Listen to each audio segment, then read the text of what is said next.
Bab ilmu itu sangat penting. Ini bab ibadah. Jadi mulai sekarang saya minta, saya mohon ngajinya yang tuntas. Kalau bisa tingkatkan kualitas. Kalau takbir sampai salam saja, betul bagus. Sah salat, pahala dituliskan. Tapi barakahnya salat kita nggak dapat. Apa barakahnya itu? Membuat kita semakin lebih baik. Saya ulang, membuat kita semakin lebih baik. Jadi kalau kita cuma takbir begini, Allahu Akbar, tahu ilmunya, bacaannya sampai dengan salam, tapi tidak mengerti apa yang kita bacakan, maka untuk mempraktekkan salam rahmat dan barakah, Assalamualaikum warahmatullahi wabarakatuh, Assalamualaikum warahmatullahi wabarakatuh, nggak dapat kita. Pahala dituliskan, prakteknya minim dipraktekkan. Itu yang menjadikan orang sholat lisannya masih kasar. Orang sholat tangannya masih berbuat maksiat. Orang sholat kakinya melangkah pada hal yang tidak benar dan tempat maksiat. Itu yang terjadi. Maka yang harus dilakukan sekarang, nyicil satu-satu. Kalau besok-besok saya sholat, contoh nih, maaf ya, maaf. Angkat tangan begini apa maksudnya? Kenapa mengucapkan Allahu Akbar? Kenal Abu Bakar enggak? Ah, bagus. Abu Bakar itu satu-satunya sahabat Nabi yang kalau takbir, baru takbir itu langsung nangis. Makanya waktu Rasul tunjuk jadi imam, beliau katakan, ya Rasulullah jangan saya. Saya ini orangnya perasa, takutnya malah nggak khusyuk. Makmumnya nanti sulit ikutin saya. Kata Nabi, udah kamu ini banyak protes imam. Kenapa? Karena beliau berusaha memahami bacaan yang dibacakan. Lihat baik-baik. Allahu Akbar. Angkat tangan ke belakang, buang urusan dunia ke belakang. Jangan bawa-bawa dalam sholat. Ini yang menyebabkan seseorang sering tidak khusyuk dalam sholat karena dunia dibawa dalam sholat. Lisannya Allahu Akbar, tapi maaf dalam sholatnya handphone Hu Akbar. Allahu Akbar, tang ting tung ting tang ting tung tang ting tung, batalin sholatnya, angkat, halo, bentar lagi sholat. Jauhkan, buang dunia, pasrahkan. Tapi yang penting apa? Anda, saya, kita berikrar dalam sholat, ya Allah, hanya Engkau yang paling agung, yang aku agungkan. Tapi dalam kehidupan bahkan sebelum sholat, kadang aku merasa agung dibanding yang lain. Sombong dibanding orang lain. Merasa paling berilmu. Merasa paling punya uang.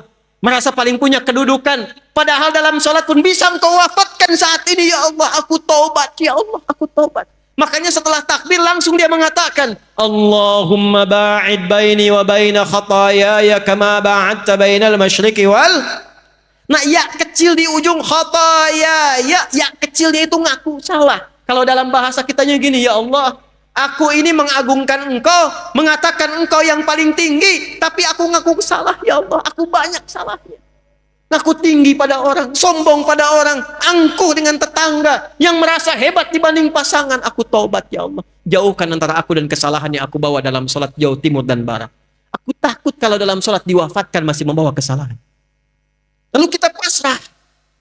Wajjahtu wajhiya lilladzi fataras samawati wal hanifan muslima wa ma ana minal inna salati wa nusuki wa mahyaya wa mamati lillahi rabbil. Itu paham nggak tuh saat dibaca? Itu kan bahasa bebasnya begini, ya Allah, kalaupun Engkau wafatkan aku sekarang dalam sholatku ini, aku pasrah, ya Allah, sepanjang Engkau ampuni dosaku, dan aku berjanji kalau selesai sholat masih hidup, aku akan berjanji dia orang yang lebih baik dari sebelum aku sholat. Itu sholat. Terakhir sekarang, sholat selesai, sesama muslim sudah baik, belajar ilmunya. Apakah yang tinggal di Pekanbaru ini orang Islam saja? Ada non-muslimnya tidak? Ada non-muslimnya tidak? Perhatikan tuntunan Nabi. Kalaupun dalam kehidupan kita beribadah, jangan pernah memaksa. La ikraha lakum dinukum, ibadah masing-masing.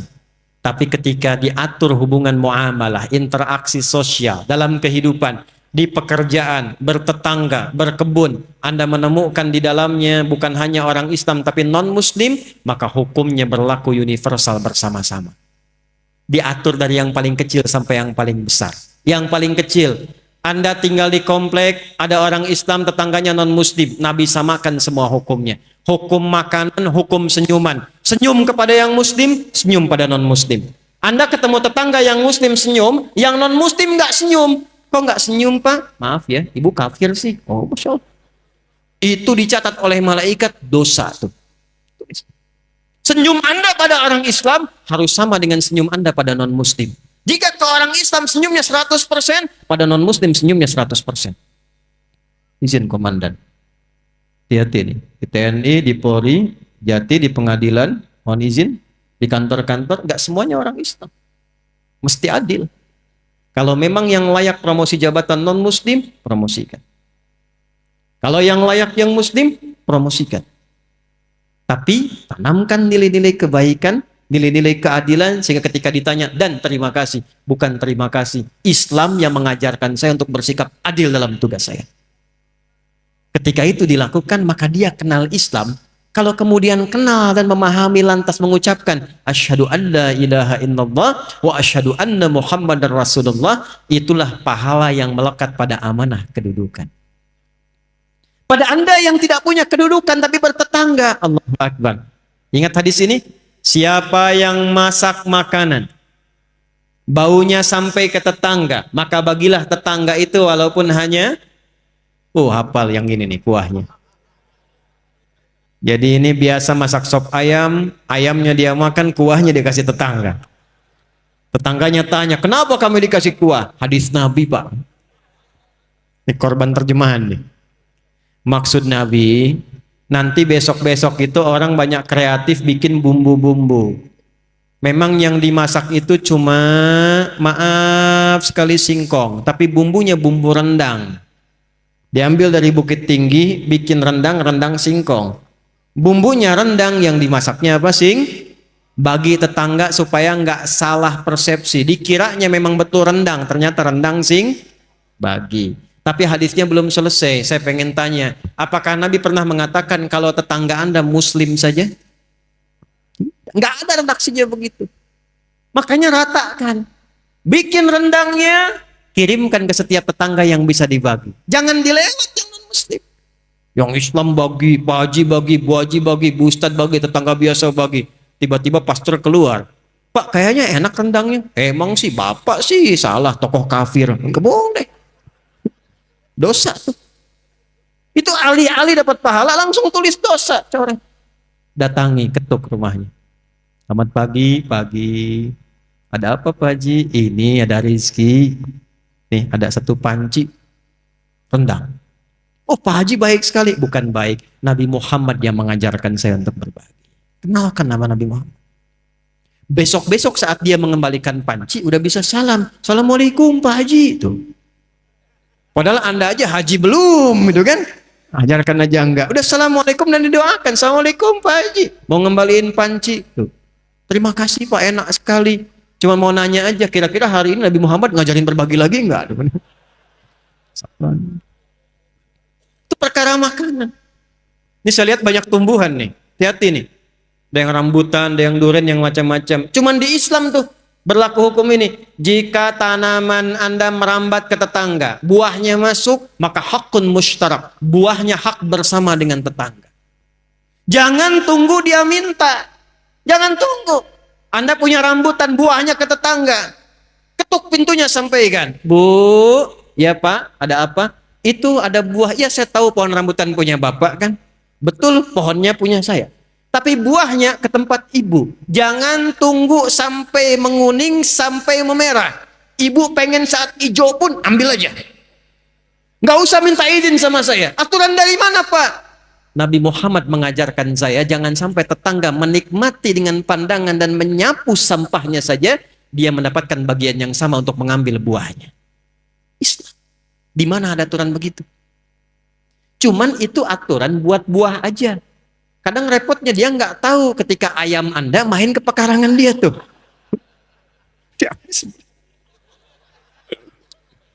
Besok dia datang, Pak, Nabi Muhammad tuh berkah banget ya, ayam Bapak enak banget nih. Nah, saya menginginkan suasana begini nih antara umat Islam itu. Jadi kita internal diperbaiki sama orang-orang sekitaran, kemudian berbuat baik, jaga itu sampai wafat. Jaga itu sampai wafat. Karena kita nggak tahu kapan kita pulang. Mungkin pulang malam ini. Kenapa pada diam ini? Kan udah gelap banget tuh. Ya, senang tidak kalau pulang? Yakin? Senang tidak? Dibilang senang takut malam ini gitu ya. Dibilang tidak ya pulang. Maaf ya, ini hukum psikologi nih. Di mana-mana semua orang pulang itu senang. Nih saya tanya nih, kalau habis lebaran, mau Idul Fitri, mau pulang kampung, senang tidak? Senang kan? Besok lebaran, kita mau pulang. Saking senangnya kita cari bekal kan? Yang paling hebat tuh begini, dan cuma ada di Indonesia nih. Saya udah cek negara-negara lain nggak ada tuh. Ya, kita punya asosiasi 20 negara, jalan-jalan nggak ada yang kayak Indonesia. Disiapin jauh-jauh hari, tiket-tiket kereta habis, bis-bis makin naik dibeli juga. Yang paling hebat, ada orang yang menyiapkan bekal, pulangnya pakai motor bebek, bekalnya singa. Tahu nggak?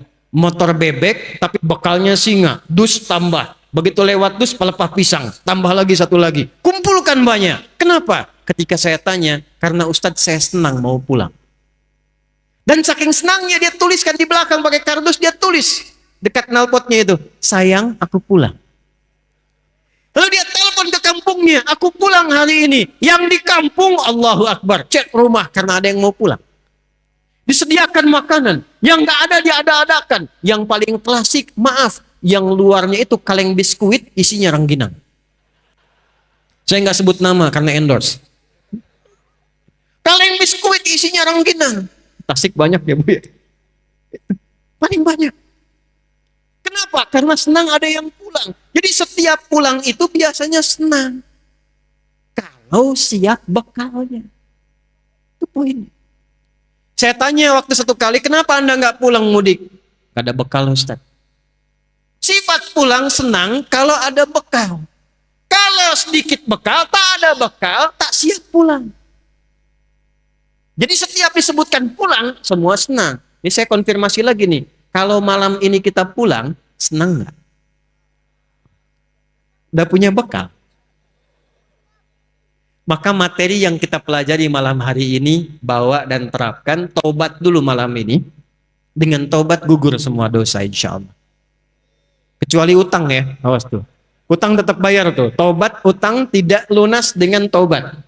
Ya, yang buruknya hilang, yang utangnya lunasi. Begitu selesai kemudian kosong, pulang dari sini, jalan itu udah bawa pahala. Ada orang pernah bunuh 99 sampai 100 orang. Dia mau tobat. Begitu mau tobat datang kepada seorang kiai. Kata kiai itu, kalau yang kayak kamu ini saya nggak bisa bimbing. Tapi saya referensikan pada kawan saya yang di sana. Ini sikap bijak. Nggak ada ustadz menguasai segalanya. Kalau bukan pakar di bidangnya, arahkan dan sarankan pada ustadz lain yang menguasai bidangnya. Maka dia jalan ke tempat kiai itu di tengah-tengah, ternyata ajalnya tiba, meninggal. Di tengah-tengah. Apa yang terjadi? Ini saking viralnya sampai di era Nabi Muhammad turun ayat An-Nisa, surah keempat ayat 100. Wa may yuhajir fi sabilillah yajid fil ardi muraghaman katsiran was'a.